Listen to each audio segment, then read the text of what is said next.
Welcome to the third video of Lesson 3.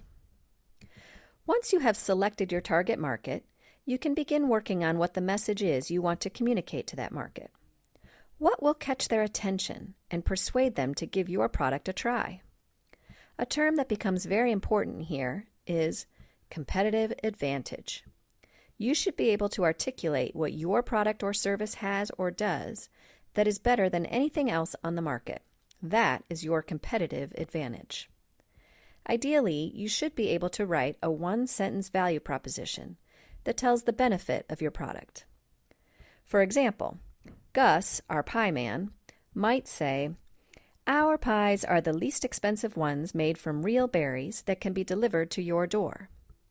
Or an alternative value proposition might be, "Even though there are cheaper pies out there, none can compare to the flaky crust and fresh berry taste that our pies have."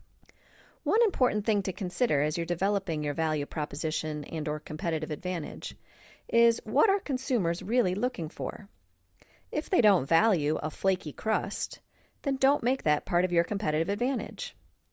If they do value the fact that the pies can be delivered, then that should be stressed in your value proposition. What is the itch that consumers have? Or what problem can you solve for them in your product? Of course, part of the challenge here is finding out what that itch is, or what consumers truly value. Market research may be helpful here.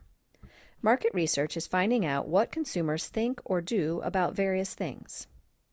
For instance, if you've ever taken a survey a company gave you, or answered a telemarketer's phone call, or filled out a poll on Facebook, these are all examples of marketing research. Companies want to know what you value as a consumer. Another type of market research is done through observation.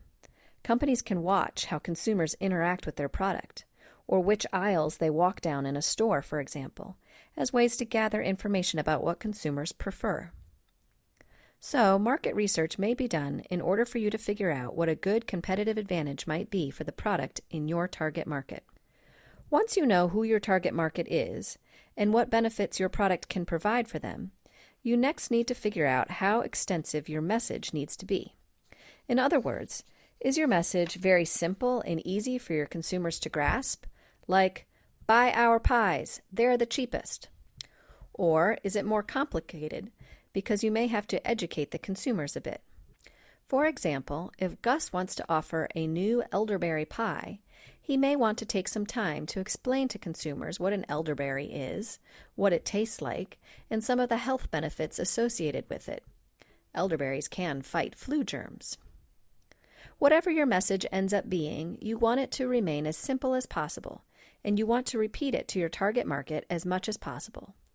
Too many different messages can get cluttered in a consumer's mind, so you don't want to say a bunch of things. Pick the most important elements to stress.